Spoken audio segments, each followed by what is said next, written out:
ये जो महाबोधि महाविहार का जो टेम्पल है उसके अंदर उन लोगों ने अपना प्रवेश बना लिया है और हमारे लोगों को उसमें नहीं जाने दे रहे हैं। सभी साथियों को नमो बुद्धाय, जय भीम। अभी आप लोग देख रहे हैं समता विचार मंच और मैं मंटू जी। आप लोगों को मैं दिखा देना चाहता हूं, अभी ये वीडियो आप लोग बोध गया में महाबोधि महाविहार के ठीक सामने से देख रहे हैं। सामने से देखिए वो जो दिख रहा है पतला सा, वही महाबोधि महाविहार है, जिसको मुक्त कराने के लिए लगभग 1 साल से बौद्ध भिक्षु और उपासक उपासिका लोग सड़कों पर बैठे हुए हैं। और आज माघ पूर्णिमा है और आज के दिन आज लाखों लोग आज बोध गया के सड़कों पर पद यात्रा किए हैं, धरना स्थल से महाबोधि महाविहार तक आए हुए हैं। और इन लोगों के क्या मुख्य मांगे हैं, हम इन लोगों से बात करेंगे और आप लोगों को सुनाने की कोशिश करेंगे। सबसे पहले स्वागत है भैया आप लोग का। जी नमो बुद्धाय, जय भीम। आप लोग पूरा परिचय बता दीजिए भैया। सर मेरा नाम है रुद्रेश निगम बौद्ध जी। हम राष्ट्रीय बौद्ध महासभा के प्रदेश महासचिव और पूर्वी प्रभारी उत्तर प्रदेश।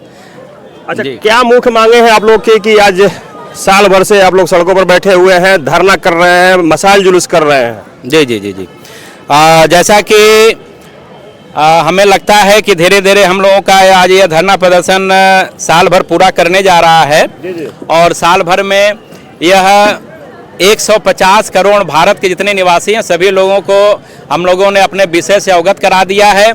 और हम लोगों का यह मानना है कि बिहार सरकार को भी यह विषय ज्ञात होगा और केंद्र सरकार को भी यह विषय ज्ञात होगा, लेकिन यह अलग बात है कि जनता तो विषय से अवगत होकर के जागरूक हो गई है, लेकिन सरकार जो है विषय से अवगत होकर के आंख और कान और मुंह जो है बंद किए हुए हैं। तो उनके आंख नाक कान को खोलने के लिए हम लोग पिछले 1 साल से बीटी एक्ट 1949 अधिनियम काला कानून जो बनाया गया है यह उसको रद्द कराने के लिए लगातार जो है राष्ट्रीय बौद्ध महासभा, ऑल इंडिया बुद्धिस्ट फोरम एवं तमाम बौद्धिस्ट संगठन जो है लगे हुए हैं। आप बता रहे हैं कि सरकार अपना आंख कान बंद करके सोई हुई है और देखा जाता है कि किसी एक धर्म के लिए तो अपने जान देने के लिए तैयार रहते हैं वो लोग। जी हाँ, यह आपने सही कहा। इसके एवज में हम एक एग्जाम्पल देना चाहेंगे कि जब हम किसी मस्जिद में जब जाते हैं तो वहाँ का पाते हैं कि वहाँ का कोई मुस्लिम उसका जो है कि देख रेख करने वाला है। मस्जिद में जब जाते हैं तो वहाँ देखते हैं कि गुरुद्वारे में कोई सिख है, चर्च में कोई ईसाई है, और मंदिर में हम जाते हैं तो वहाँ देखते हैं कि कोई पंडा पुजारी है जो उनका जो है वहाँ का महंत बना हुआ और देख रेख कर रहा है। उसी तरीके से संविधान के अनुच्छेद 24 से लेकर के 32 तक में हमें बहुत सारे संवैधानिक अधिकार दिए हुए हैं। साथ ही उसी में यह हम अपना स्वतंत्र रूप से हम कोई भी धर्म चयन कर सकते हैं और उस धर्म की देखरेख कर सकते हैं और उसका जो है कि प्रबंधन कर सकते हैं। उसी तरीके से यहाँ पे जो पूरे विश्व का जो ऐतिहासिक स्थल है महाबोधि महाविहार तथागत गौतम बुद्ध का जो तपोस्थली है, आज वह किसी न किसी तरीके से बीटी एक्ट 1949 बना करके यह गैर बौद्धिस्ट के हाथों में थमा दिया गया है। और गैर बौद्धिस्ट जो है तानाशाही रवैया अपनाए हुए हैं, हिटलर शाही व्यवस्था अपनाए हुए हैं, जिसके वजह से हमारे तमाम जो भिक्षु भिक्षुनी उपासक उपासिका हैं उनको अंदर जाने से मनाही कर रहे हैं। अच्छा, अभी आप बताएं कि एक्ट बनाया गया है जिसमें आर्टिकल 13 की आप चर्चा किए कि संविधान लागू होने के पहले की प्रक्रिया शून्य मानी जाती है, और 24 से लेकर 32 तक बताया कि जिसका जो धर्म है उसको मनाने की आज़ादी है। तो जब देश हमारा संविधान से चल रहा है तो फिर ये कमी कहाँ हो रही है कि आप लोग की ये जो संवैधानिक मांग है पूरा नहीं हो रही है? जी हाँ, वही हम बताना चाह रहे हैं कि यह जो हिटलर शाही व्यवस्था के लोग आज शासन प्रशासन में बैठे हुए हैं वह तनिक भी संविधान को मानने के लिए तैयार नहीं है। जब संविधान को नहीं मान रहे हैं तो यकीनन वह किसी न किसी और गैर संगठन को या धार्मिक ग्रंथ को मानते होंगे। उस धार्मिक ग्रंथ के अनुसार ही वह अपना जो है कि संचालन कर रहे हैं, जिसके वजह से आज हमारे तमाम भिक्षु भिक्षुनी भंते भंतनी उपासक उपासिका जो है कि इस तरह की समस्याओं से अवगत हो रहे हैं। और आपका जो सवाल है बहुत सही है कि जब बाबा साहब डॉक्टर भीमराव अंबेडकर ने 26 जनवरी 1950 को जब संविधान को जो पारित किया था तो संविधान पारित होते ही पहला उसमें जो उनका अभिभाषण था कि आज की तारीख से किसी भी प्रकार का यह जो है धार्मिक ग्रंथ या किसी भी प्रकार का नियम कानून शून्य घोषित किया जाता है। इसलिए स्वतः यह माना जाता है कि संविधान के पहले यानी 26 जनवरी 1950 के पहले या जो बीटी एक्ट 1950 बना हुआ स्वतः शून्य घोषित हो जाना चाहिए। लेकिन यह जो गैर बौद्धिस्ट विचारधारा के लोग हैं वह नहीं चाहते हैं कि ऐसे कानून को रद्द किया जाए, क्योंकि उनके नज़र में यह विश्व की जो धरोहर मानी जाती है, जो हमारे तथागत गौतम बुद्ध की जो तपोस्थली मानी जाती है, वह नहीं चाहते हैं कि यह किसी भी प्रकार से बौद्धिस्ट लोगों के हाथ में चली जाए। जी अच्छा, देखा जाता है कि सभी धर्मों को तो अपनी अपनी मनाने की आज़ादी है, लेकिन छेड़छाड़ की जहाँ बात आती है, अतिक्रमण की जहाँ बात आती है, अधिकांश तो बौद्धों के साथ किया जाता है, ऐसा क्यों?